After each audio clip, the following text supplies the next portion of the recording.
Under the scorching sun of a late afternoon in rural Massachusetts, a single glint of emerald caught the eye of a man whose world was about to unravel. Aaliyah Carter, a 10-year-old black girl with a knack for fixing things, trudged home from school along a steaming asphalt road, her worn backpack bouncing lightly on her shoulders. Her gaze drifted to a sleek red Shelby GT500 Mustang, parked awkwardly on the shoulder, its hood propped open like a beast gasping for air. James Bennett, CEO of Bennett Industries and a titan of Boston's commercial real estate, paced furiously beside the car, his tailored suit clinging to him in the heat. His voice cracked with frustration as he barked into his phone. "I don't care what it costs to tow this thing. I've been stranded on this godforsaken road for 2 hours, and I've got a meeting with the governor in." He glanced at his gold Rolex, less than 3 hours for heaven's sake. Aaliyah slowed her steps, her curiosity piqued.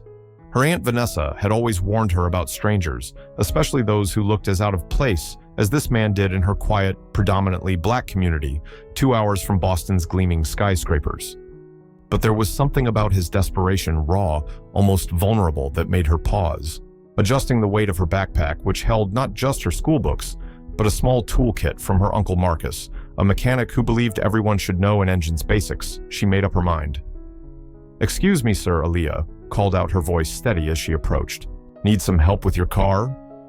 James spun around, his irritation giving way to surprise as he took in the sight of the small girl with colorful braids, faded denim shorts, and an oversized MIT t-shirt that clearly didn't belong to her.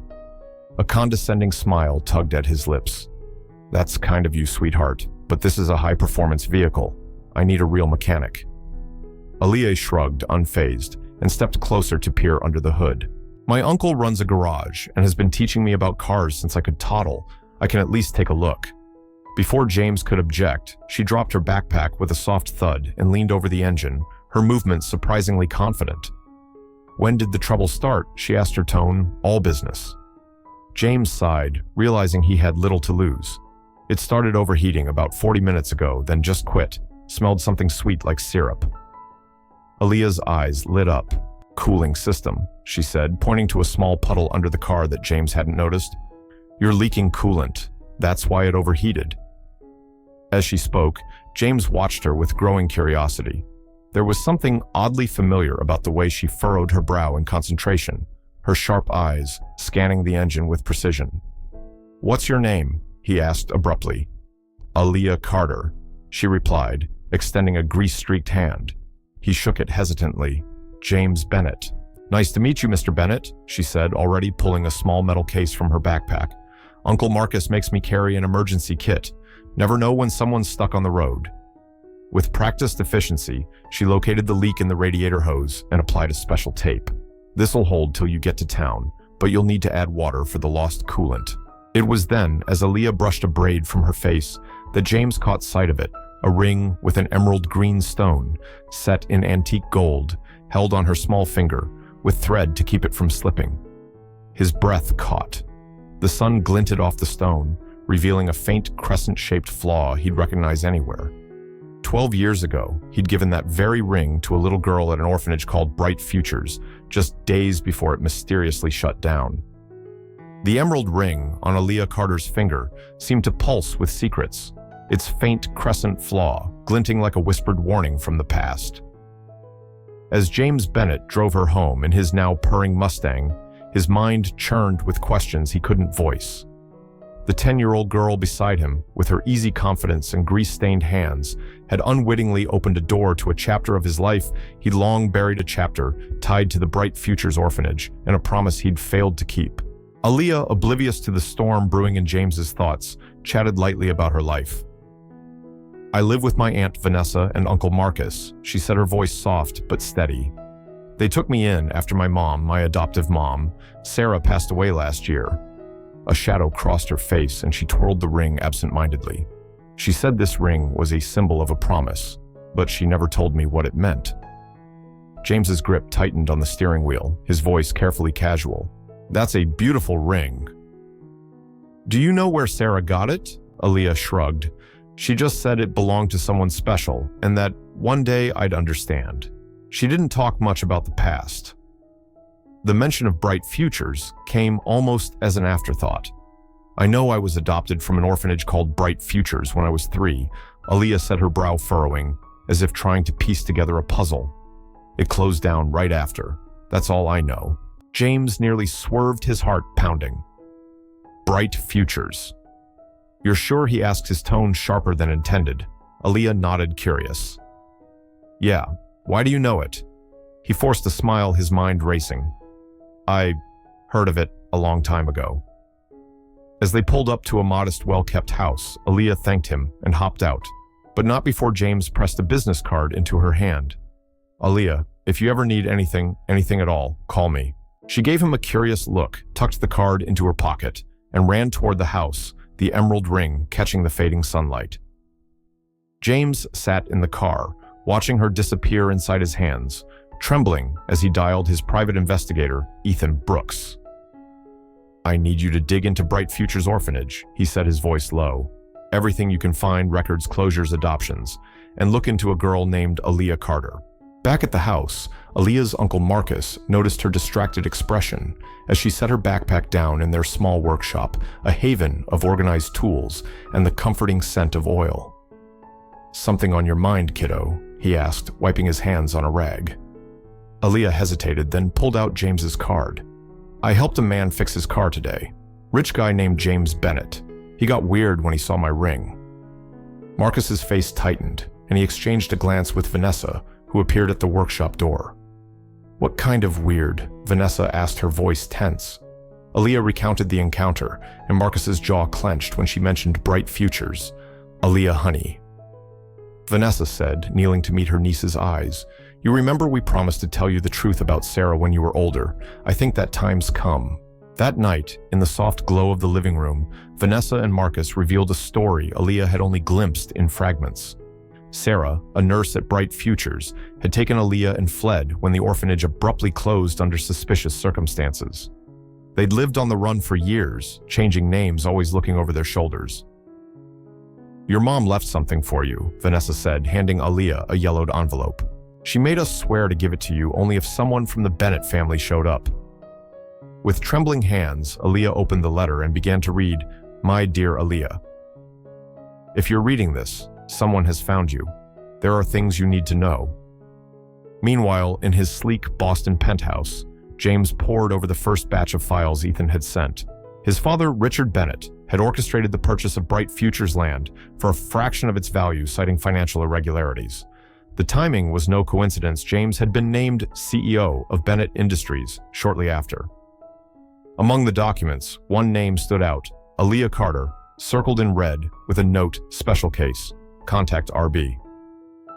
Ethan's next call brought darker news. I looked into Sarah Carter. Died in a car accident last year, brake failure, but the circumstances are fishy. No adoption records for Aaliyah at Bright Futures officially. It's like she never existed there. James's voice was grim.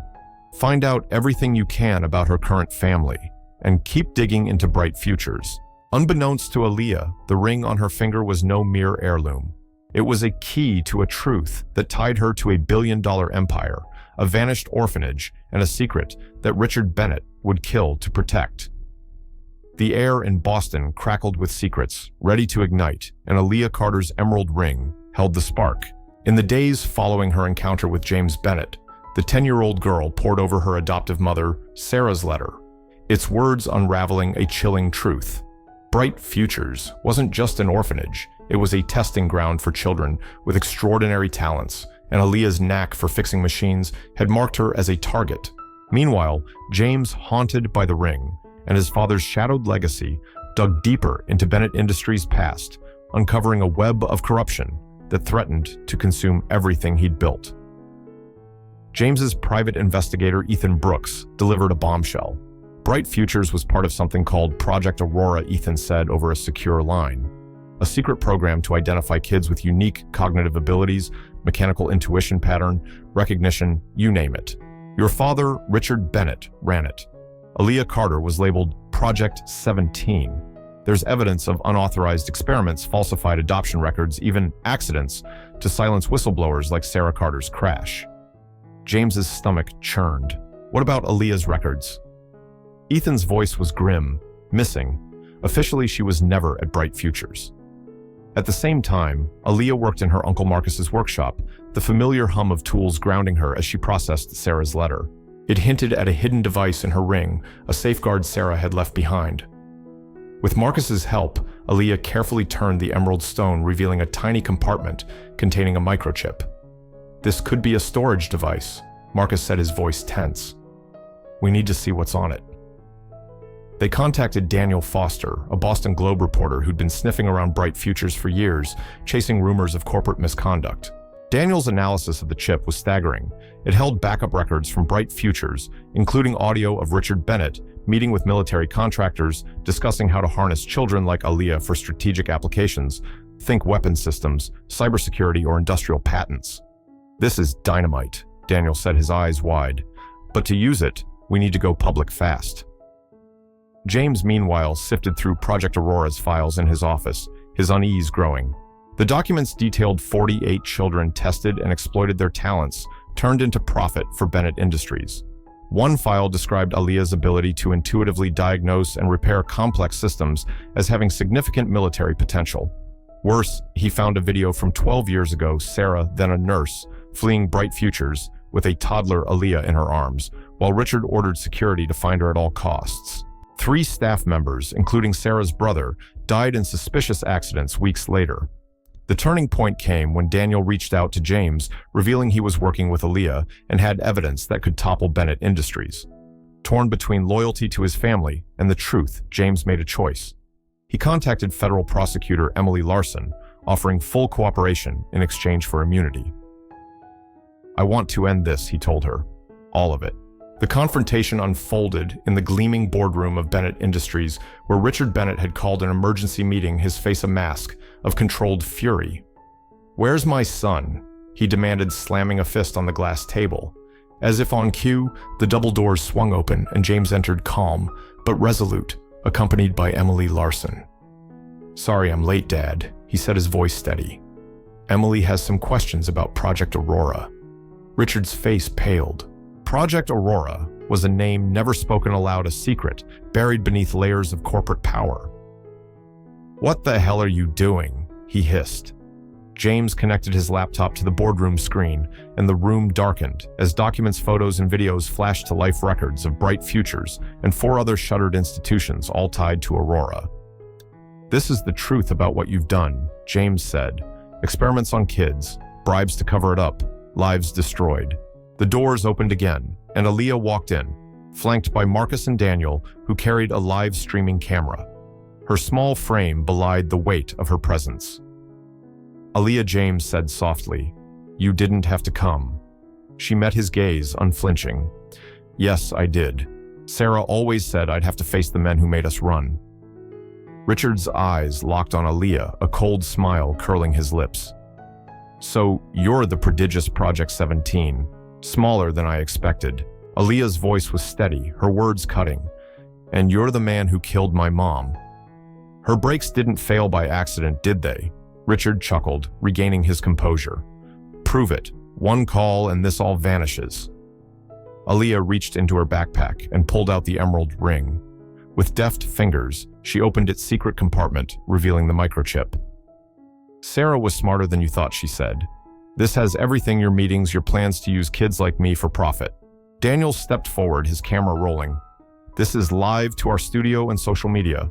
Over 10,000 people are watching." The room fell silent. James approached his father, his voice low. "It's over, Dad. Emily has a deal for me, cooperation for immunity. As for you, a jury will decide." Federal agents streamed in cuffs, ready for Richard, whose empire was crumbling in real time. Aaliyah faced him one last time. "Sarah taught me broken machines can be fixed," she said. "But broken people have to fix themselves. I hope you get that chance in prison." The fallout from the live-streamed confrontation at Bennett Industries rippled across Boston like a shockwave, dismantling a corporate empire in hours.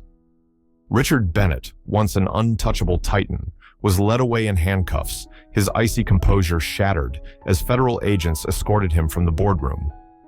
By morning, headlines screamed of corruption, exploitation, and a 10-year-old girl's courage.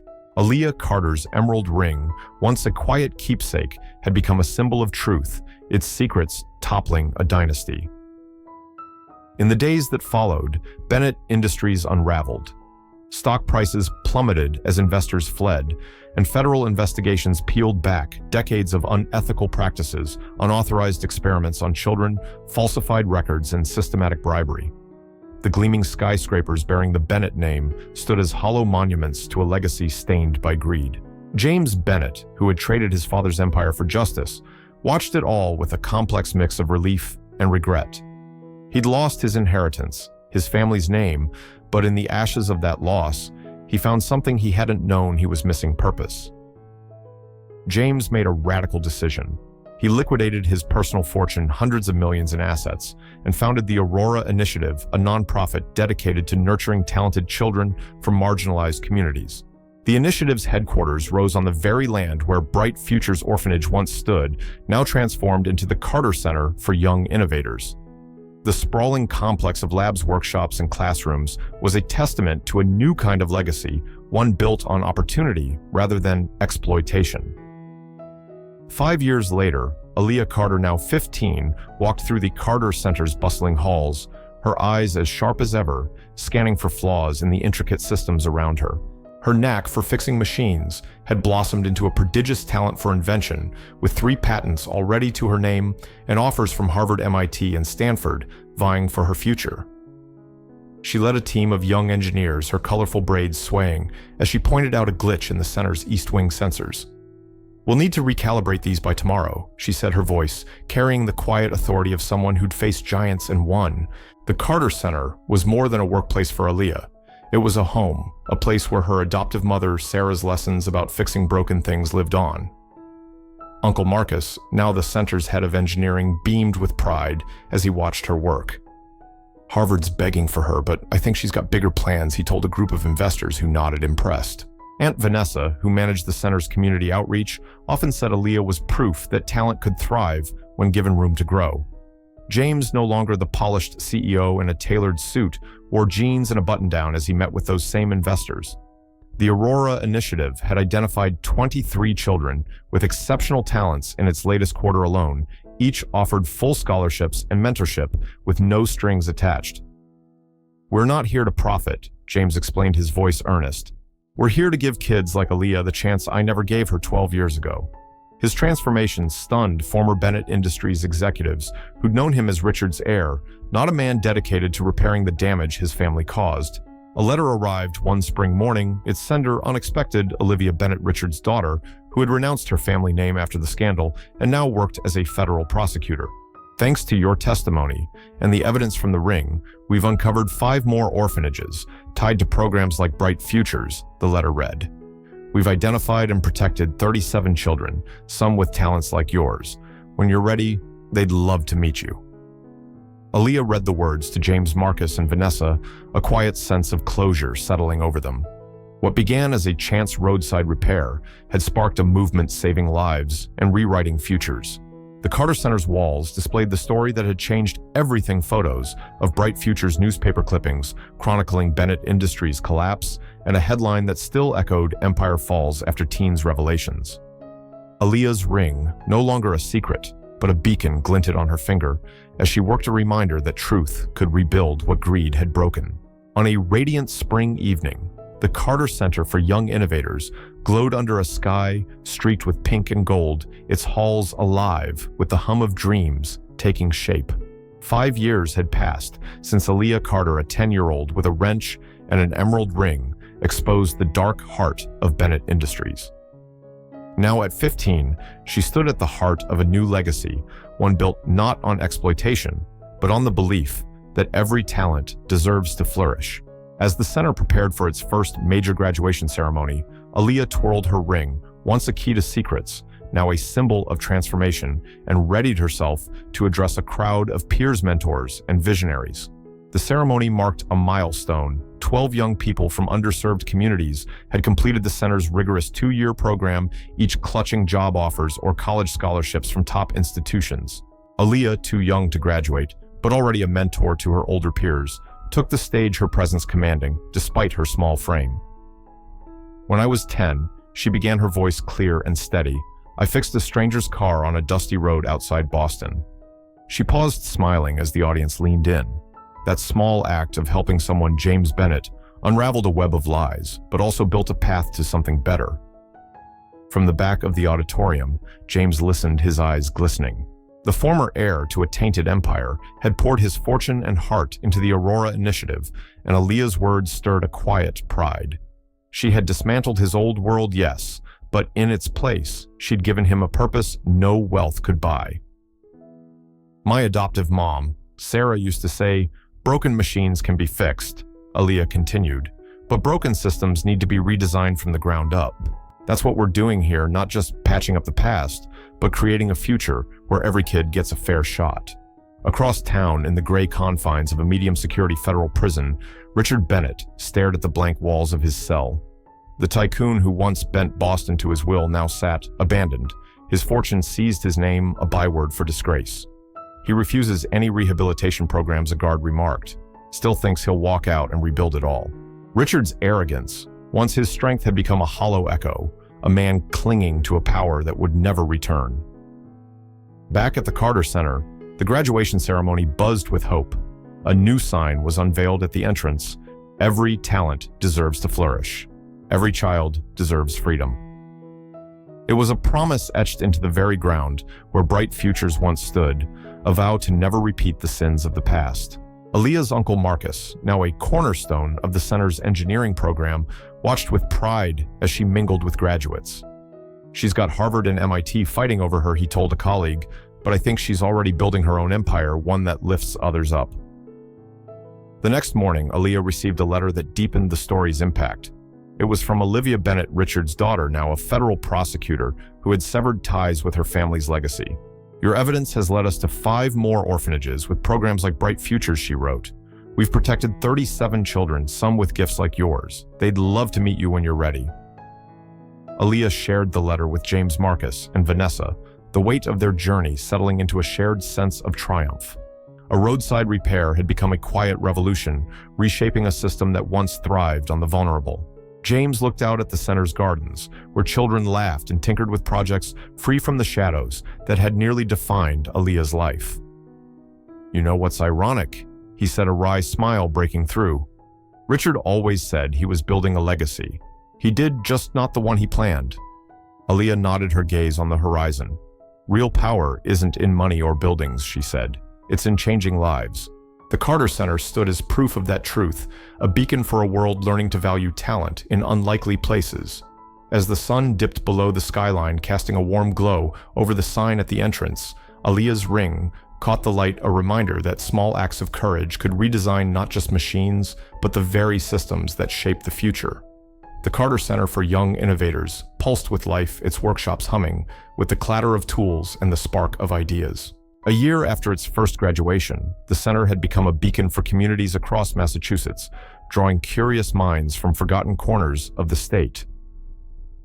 Aaliyah Carter, now 16, moved through its labs with the ease of someone who belonged to her emerald ring glinting as she adjusted a prototype drone designed by a team of her peers. The girl who once fixed a Mustang on a rural road had grown into a leader, her vision shaping not just machines, but the futures of those around her.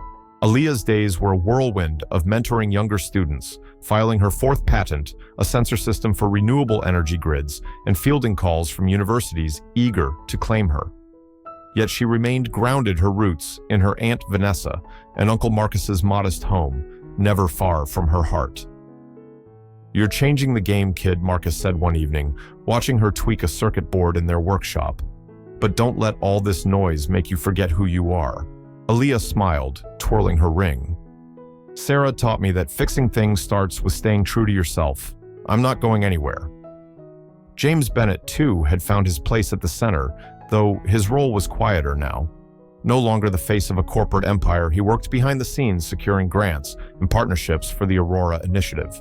The program had expanded, identifying 47 new talents. In the past year, each child offered resources tailored to their gifts, whether in coding, engineering, or the arts. James often caught himself watching Aaliyah from afar, marveling at how her courage had reshaped his life. "She's the real CEO here," he told Vanessa.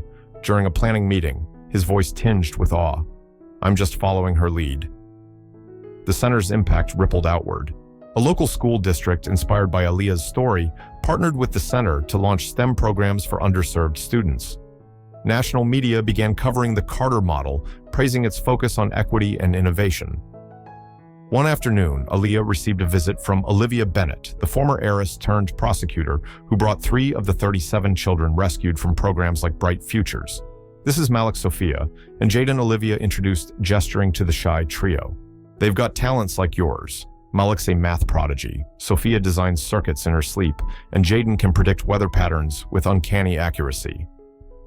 Aaliyah knelt to meet their eyes, her ring catching the light. "You're home now," she told them. "This place is for you to build whatever you dream." Malik, clutching a notebook filled with equations, whispered, "Can you teach me to be brave like you?" Aaliyah's laugh was warm. "You already are. You just need a place to show it." The moment cemented her resolve. The Carter Center wasn't just a school, it was a sanctuary, a place where kids like her could thrive without fear. But not all was smooth. Whispers of Richard Bennett's lingering influence surfaced. A former associate claimed he was pulling strings from prison, trying to sabotage the center's funding. James and Olivia worked tirelessly to shield the initiative, uncovering and dismantling a network of loyalists still tied to Richard's old empire. "He's a ghost who won't rest," Olivia said, frustration creasing her brow. Aaliyah, overhearing, shrugged. "Let him try. Ghosts can't break what's built on truth." The center's second anniversary brought a milestone, a national grant to expand to 3 new cities. Aaliyah, now a sought-after speaker, prepared to address a crowd of policymakers and philanthropists. As she stood in the workshop practicing her speech, Marcus handed her a small box. Inside was a pendant engraved with a crescent moon echoing the flaw in her ring. "From Vanessa and me," he said. "Sarah would have wanted you to have this, a reminder you're carrying her light." Aaliyah hugged him, her eyes misty. "I'll make her proud," she whispered. The sun rose over the Carter Center, bathing its glass and steel in a golden hue that seemed to promise new beginnings. A decade had passed since Aaliyah Carter, a girl with a toolkit and a heart full of grit, stopped to fix a stranger's car and set off a revolution. Now, at 20, she stood on the cusp of graduating from MIT, her name synonymous with innovation and justice. The center, her brainchild as much as James's, had grown into a global model with branches in 6 cities and a network of thousands of young innovators rewriting what was possible. Aaliyah walked the center's gardens where children tinkered with robots and sketched designs under shady trees. The sign at the entrance, "Every talent deserves to flourish." "Every child deserves freedom," had become a rallying cry, etched into the hearts of those who passed through its doors. Her ring, now paired with the crescent moon pendant, gleamed as she paused to help a young girl debug a coding project. "You've got this," Aaliyah said, her encouragement sparking a grin.